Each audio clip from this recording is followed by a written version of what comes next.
Welcome to Lair, the Alchemist, and another edition of Sabbath Sunday. For this Sabbath Sunday, Darren and I thought we would have some fun and we would do maybe the impossible. Our top 20 favorite Tony Iommi riffs. Originally, we said, let's pick our top 5. Said, that's impossible. Let's go to 10. Then Darren sent me a message a couple days in. I can't do this. We got to bump this up to 20. Iommi, the godfather of the metal riff, the king of the metal riff. We could sit here and probably do a top 100 Tony Iommi riffs here because he has so many great riffs. That's for sure. All right, so here we go. We don't have these in any, too particular of order or anything, but we're going to start with number 20 and work our way through this. So what do you got at number 20, Darren? At number 20, I have Glory Ride from from Eternal Idol. It's a little different for Sabbath. It's almost sort of power metal-ish. It's more of a traditional heavy metal kind of riff, but with Tony's tone, I just love it. I love the song, but the way that just winds into, the song, the riff, it's really, really cool. It's one of my top 20.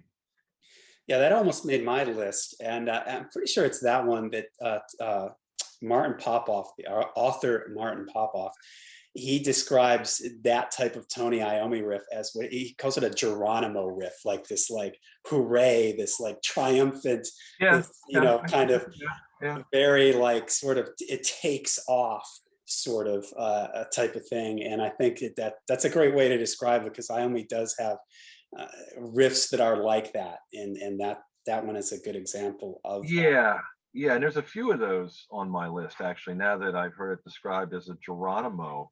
I can kind of see that. Obscure of a reference, but I can see how that, it's kind of like a triumphant type of thing. Definitely. Well, I mean, even the song title itself and the lyrical vibe probably came from just the feeling of that riff. The riff, it's like this, you're jumping off this Geronimo, it's the whole glory. It's like, triumphant sort of thing. The riff probably wrote the lyrics to that. Because the song is like about airplanes and stuff like that, so it does have that sort of jumping out of an airplane, Geronimo, I'm jumping vibe. All right, my number 20 is Virtual Death from the Cross Purposes album. And I'm going with the verse riff on that song, the boom, boom, boom, boom, ba-dum. I just love the way it's so kind of sparse, and Iommi hitting on that open string there. It's very ominous sounding, and it's Martin's melody line over top of it is really cool. But I just love the way it's just like that simple one note, repeated note on the bottom, but it sort of syncopates itself like bomb, bomb, bomb, bomb, bomb, bomb. The way the rhythm is just so simple, but it's so impactful. And Iommi is the king of. He can have these big triumphant riffs like Glory Rider. He can have these very simple one note riff, but it's the tone that Iommi has. Feel and everything. It just, even though it's just one note, that it's Tony Iommi. For sure. All right, what do you got at 19? 19, I have I off of Dehumanizer.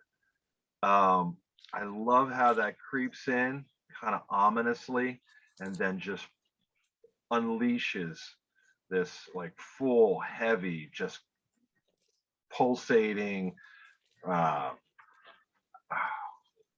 heavy riff that just kind of very forceful. And again, I mean, this could be one of those riffs that wrote the lyrics. I love the lyrics. I love Dio's lyrics in the song. The churning, just driving rhythm of the riff. It's really, really cool. It's one of my favorite songs off Dehumanizer. I love Dio, his lyrics, the way he modulates his voice while he's singing, really cool. But that riff in particular, it's one of the takeaways from Dehumanizer. I love Dehumanizer. I love every song on it for different reasons. But I is just a kick-ass song because of that churning heavy riff. That's on my list also, so I'll make that my number 19. And I agree with you on everything you said. It's a very like pushing forward. I think of like a bulldozer, a fast moving Yeah, bulldozer, just like plowing things over. It's so mighty yeah, sounding, and Dio's vocals over the top of it, the way he sings those lines, it just goes so along with the riff, breaking windows, buildings, Alchemist. shattering windows of glass, Yeah, again, it just has this pushing forward, just monstrous, destroying planets. yeah. And it's very direct too, and lyrically when he says, "I'll smash your face in." Yeah, yeah. That's pretty direct for Dio. Dio is usually a little bit more poetic with his aggression in songs, but with that is very direct, and the music lends itself to being direct. And he is. He'll smash your face in, but with a smile. Is that what the line is? Yeah. And pretty heavy. All right. So that was our number 19. Let's go to 18. 18 for me. I have this is a big one. The main riff to Sabbath, Bloody Sabbath. Oh yeah, yeah, It's a monster. The story goes that Iommi, for the first time and maybe only time in his life, experiencing some writer's block, and then that riff comes out and the floodgates open.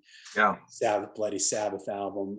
It is just a crushing, huge riff. I could have also, if I want to throw in a little bonus at number 18 there, I would also put that riff in Sabbath, Bloody Sabbath, the dun dun dun dun dun dun dun dun dun dun, when Ozzy Yeah, goes, where can you run to?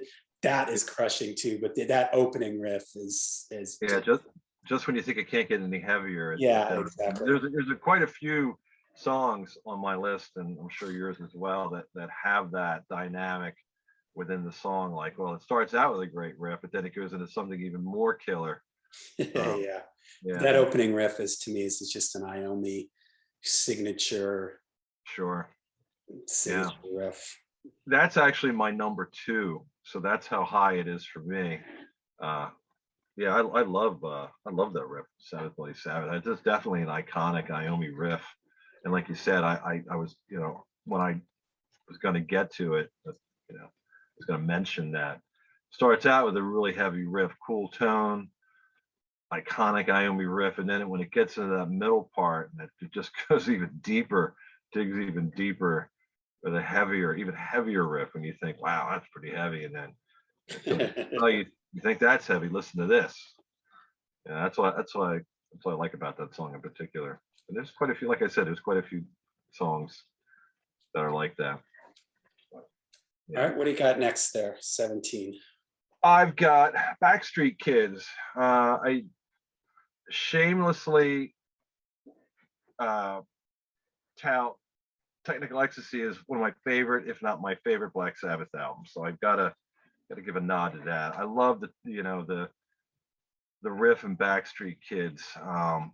It's a great album opener. I love the tone, the churning, dun, dun, dun, dun, dun, dun, dun, dun, the driving riff just gets the album kicked off in the right way. I love the lyrics to that too, but we're talking about riffs, so the driving sound of that riff, I think, is great, and it's one of the reasons why I have a hard time understanding why people are so hard on Technical Ecstasy. No, it's not as maybe overall as heavy, consistently heavy as say Master of Reality or Volume 4. And there's some more variety in the material, but it's not without its heavy songs. Backstreet Kids is one of them. You Can't Change Me is another. There's plenty of heavy songs on this, but Backstreet Kids, that's a highlight and one of my top 20 Iommi riffs. Awesome. Yeah, that is a great chugging riff, and the way it just comes right in at the beginning of the Yeah, record, it just starts right on it. It's just yeah, awesome. All right, for me, I'm going to give some love to the last Black Sabbath album and the opening riff to End of the Beginning. I think that's big. It's crushing. My main complaint with that album is that a lot of the songs sound like they were just trying to copy older songs. And certainly when End of the Beginning kind of slow gets quiet, it's like they're imitating the song Black Sabbath. Yeah. But that's still, that opening riff is huge. And I remember when I first got the album, I thought, wow, okay, here we go. It's my favorite riff on that record. It's the biggest standout riff for me. It's very doomy sounding, very big sounding. So End of the Beginning, that comes in In the at beginning, yeah. Now that you 17. mention it, that is a good one. It didn't make my top 20, but I will say that, and I didn't put it in my top 20, but now that I think about it, since you mentioned 13, which is one of those albums I often overlook, the song Loner is really cool. Yeah. That's a great riff, and I think it's one of the better tracks on 13. But like you said, a lot of the songs are representations of earlier Sabbath songs. I think that was by design. I think somebody told them, maybe it was the producer, Rick Rubin, said, I want you Yeah. guys to write songs like, put yourselves back in 1970 and, try to write songs that might have been on Paranoid or Master of Reality. So I think they did exactly that and comprised an album that sounds pretty contrived, like it was trying to sound like earlier songs. And we can go song by song and make the comparisons. But Loner to me is the modified or the updated version of NIB. And NIB is definitely on my list, but I'll be talking about that a little later. So more to say about it. I don't want to sully it with the Loner 13 association. All right. So did you do your number 17? My number 17, no, I didn't. My number 17, and it's a tie. Maybe I'm breaking the rules, but these two songs in particular have great riffs, but they're similar, not so much in sound, but in the effect. And that the first one is Heaven and Hell, tied with Headless Cross. I think both the riffs are kind of similar in vibe, not necessarily in the way that they sound, but they do the same thing. They put me in that same place. It's epic. Both songs are epic. And it kind of was that vibe that Tony does. It pulls away from the 70s era, and it's one of the flagship, Heaven and Hell is one of the flagship riffs of the 80s era. It's almost as though he kind of redesigned, the riff laboratory and got into the 80s, and Heaven and Hell is definitely one of those riffs that is very representative of the 80s Black Sabbath sound. And similarly, Headless Cross is pretty significant in that era, as we talked about before. It kind of reestablished Black Sabbath, and I think one of the ways that it did that was by sort of making that sonic association with that other 80s era that was pretty popular. So I'm getting a similar vibe from the riff in Headless Cross and Heaven and Hell, and not so much because they're amazingly creative riffs, but more, I guess, because of what they represent.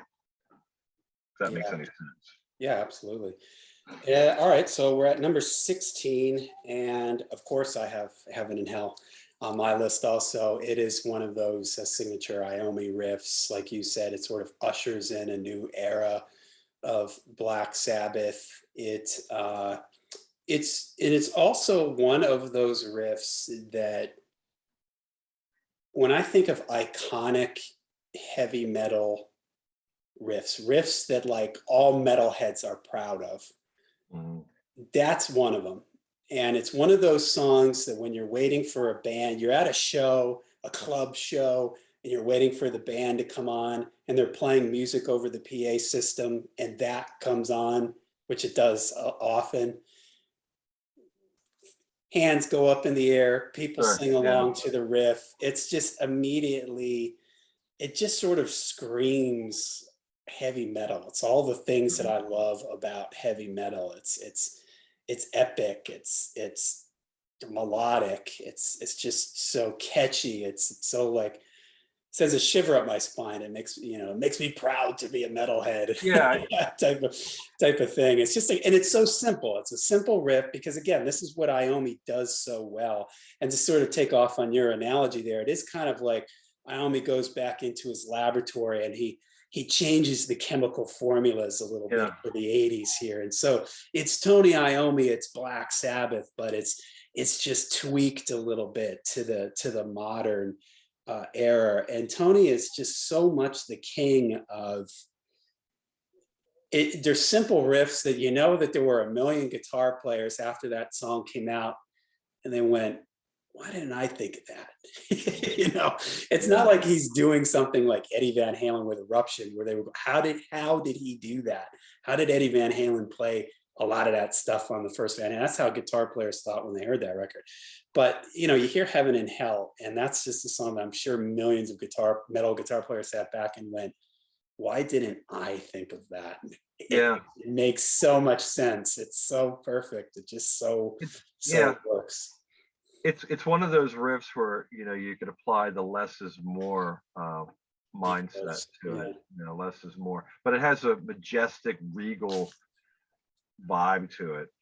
It's like right out of the gate when you put yourself into this time frame of Black Sabbath, and they've gone through the 70s and released 8 albums, and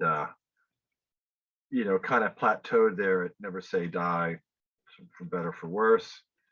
Um, Came back, redesigned the band, so to speak. I got a new singer, and this is sort of the call to arms. Heaven and Hell is sort of the call to arms. And I put this on the same level as Headless Cross because I find that there's a bit of a comparison to make between these two eras. Tony Martin, of course, was on Eternal Idol, but is more or less following in the footsteps, or kind of imitating Ray Gillen a bit. But Headless Cross, he came into his own, and I think Headless Cross was an album that um, tried to reestablish a classic, another era. It was the first album for what was intended to be, and what was a new era for Black Sabbath. So I think that Headless Cross definitely has that sort of Heaven and Hell vibe. yeah, it Vibe, was kind of a statement album, vibe. and Yeah, Headless Cross is sort of that's just as is. Heaven and Hell is kind of like ushering in a new era. of updated for Black Sabbath. 1988. Am I right? 88. I think so. Headless Cross. Yeah. Yeah, I think so. Around that time. Yeah. All right, what do you got at number 16? What's your number 16? 16. Here's an unusual one. Saint Vitus Dance off of Volume 4. That was one of the first songs that I really liked off the album when I first got it, and I like that kind of hoedown vibe of the initial riff. Yeah, It's out of like the the guitar ordinary. bend in it and everything. Yeah. It's kind of a happy riff, and then it sinks down, and it just digs in, and it's like, yeah, that's Sabbath. That's a Sabbath riff right there. But the way that it starts out and then goes into the darker, heavier churning riff. So, I mean, both riffs really are where I'm putting this in order of my list, but um, they both complement each other because of the light and dark aspect to them. That's why Saint Vitus's Dance is on my list. Cool. Kind of a strange opening riff from Tony, and especially on Volume 4, where most of the riffage is pretty dark, pretty Yeah. bluesy, really, really heavy. And then you come into you got Laguna Sunrise, of course, which is a lighter instrumental acoustic thing. But then when you hear the first couple strains of Saint Vitus's Dance, you're like, wow, what's going on? This is unusual.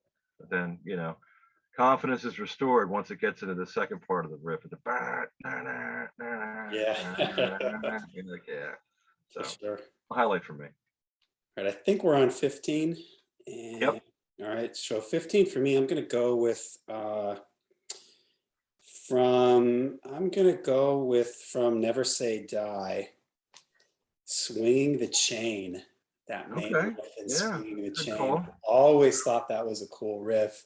Very Yeah. bluesy, but it's real heavy, swingy. This is a good example of sort of Black Sabbath using that jazzy, swingy, bluesy element of what they do, but it's still really just heavy, and it just drives the song. I know it's sort of an album that people love or hate, but I just think I always love that riff. I always thought that was a really cool riff. I would Yeah. love to hear a modern metal band cover that, and put that riff with some heavy, maybe even if a death metal band, covered it, or a doom metal band, give it like some really beefed up, heavy, thick, modern guitars. I think that riff would make it really show what a really cool, heavy riff it is. Yeah. I like Bill's voice in that too. His vocals are a good counterpoint to that Yeah. riff. And that Makes it first a little line of the song, "It's against my my uniform uniform to to be a be a civil civil judge. judge." It kind of Yeah. goes along with the riff for me. Yeah. Okay. So number 15 15, yeah. for me is Children of the Sea. That was the song that really sealed the deal with the 80s, well, for heaven and hell for me. I was on the fence, we've talked about this before. I was on um, Team Ozzy when there seemed to be two teams. You were either on Team Ozzy or you were on Team Sabbath. I was, so enamored with Blizzard of Oz and Ozzy's voice in general from the earlier Sabbath stuff that I stuck with Ozzy. I was on the Ozzy side. And a little bit reluctant to embrace the Dio side. It was very different, obviously. But when I heard Children of the Sea and the sound of that riff, I was just, yeah, I got pretty swept away with that era. And that was what got me into it.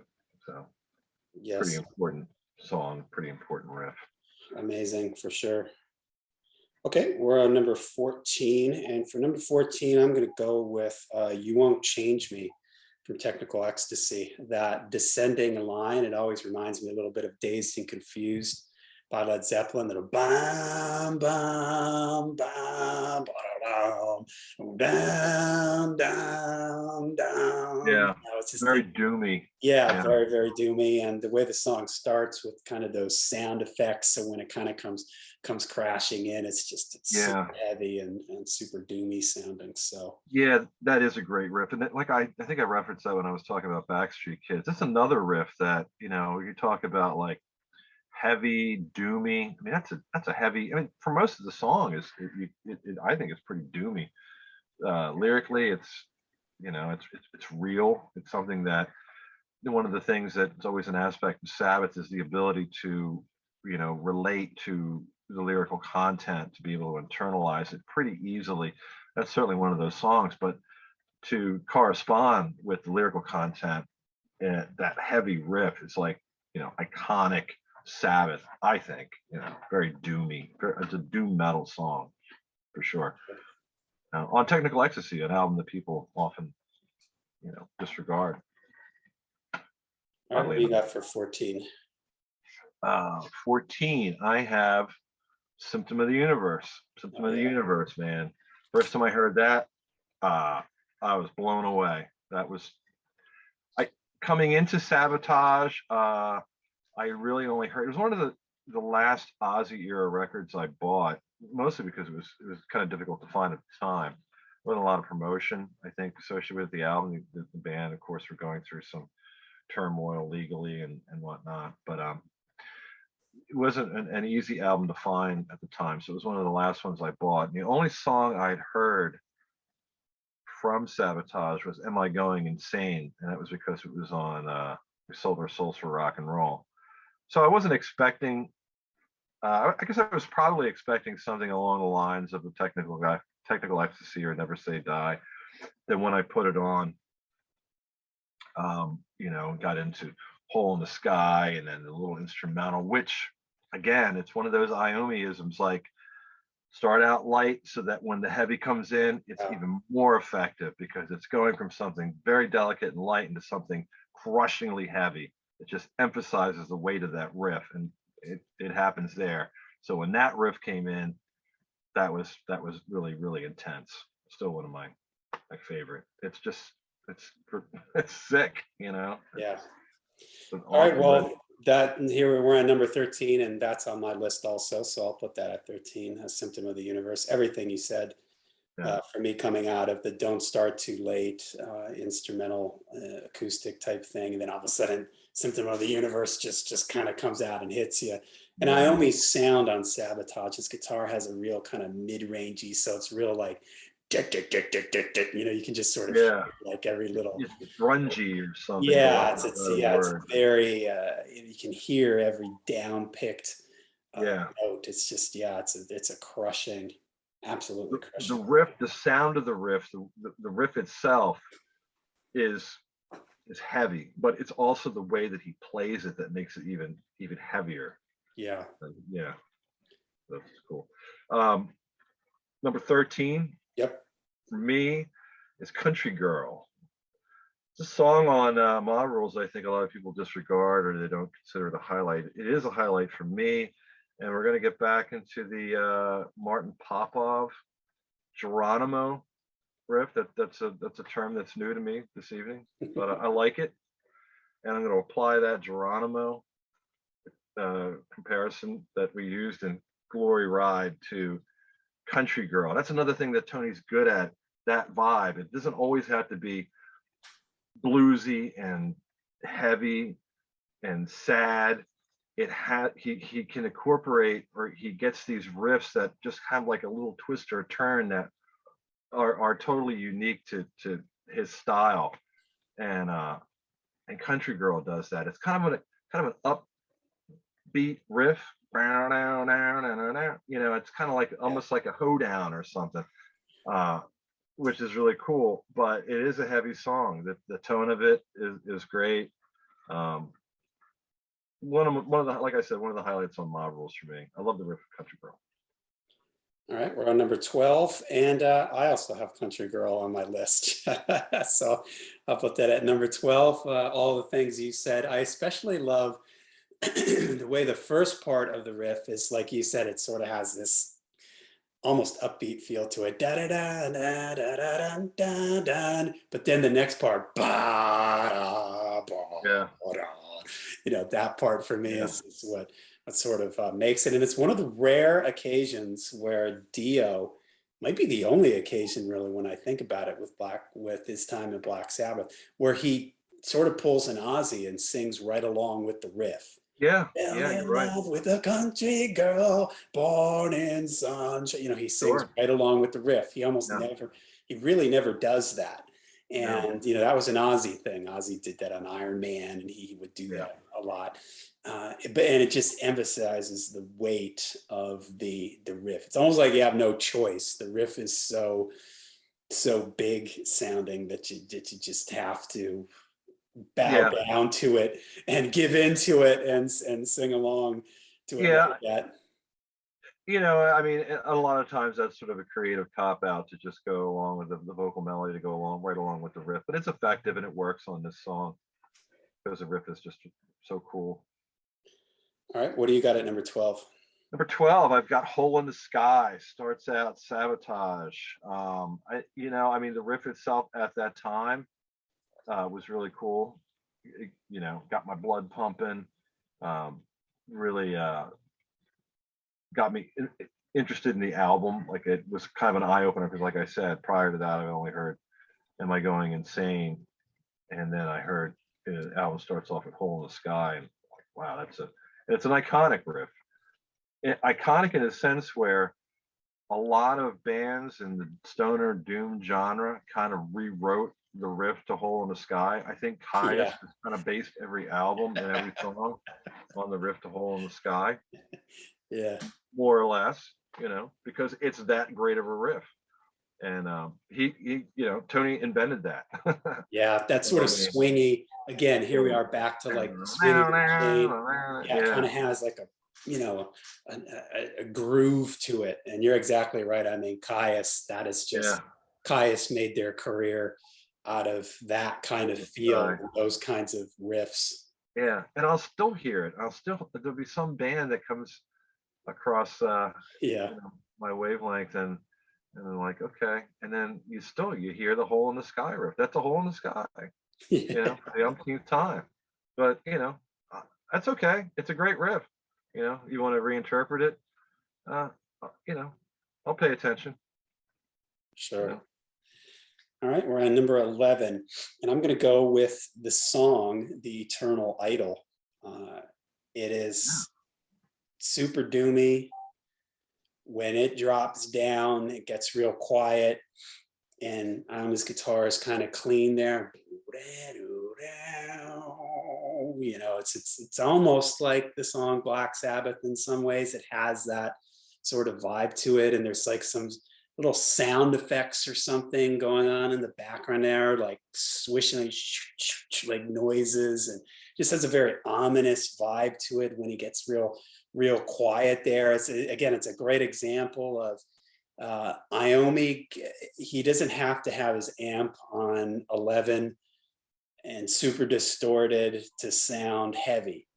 That riff is quiet in the verse there. It gets real quiet, but it's still it's an intense, dark, heavy riff. And it's this light and shade thing. We keep referencing this. Iommi is a master at either bringing it down, the riff real quiet and clean, like in the song Black Sabbath would be another example of that. And then all of a sudden it comes in really loud, or he contrasts the riff with a very upbeat sounding riff, like in St. Vitus Dance, and then dropping down to a more dark, ominous sounding thing. So that's why this riff clocks in at number 11 for me, for Iommi's ability to take a clean sounding riff but still make it sound really intense and heavy and ominous. Yeah, it's a great song. Definitely a highlight on Eternal Idol. Number 11 for me is Children of the Grave. I think that's an iconic riff. I mean, it's definitely a really important Black Sabbath riff. So many bands have covered it. It's a strong riff. It's at this time it introduced that vibe to their sound. Definitely like an urgency. I think it establishes the whole doom metal vibe. I mean, you can hear that riff in a lot of other things. I know Candlemass has done it. I know, there's been plenty of bands that were more on the stoner side of the doom genre that also incorporate it. But it's a riff that when you hear it, it's instantly, it's like a calling card for Black Sabbath. That dun da da da da dun da da da da dun da da da da da da. Yeah, that is one of the quintessential doom metal riffs of all time, I think. For sure. All right, there you go. There's our 20 through number 11 on our list here. You can tune in next Sabbath Sunday and you'll get our top 10 Iommi riffs. There's so many, all these riffs are so good that there's really no sense in trying to put them in any kind of order.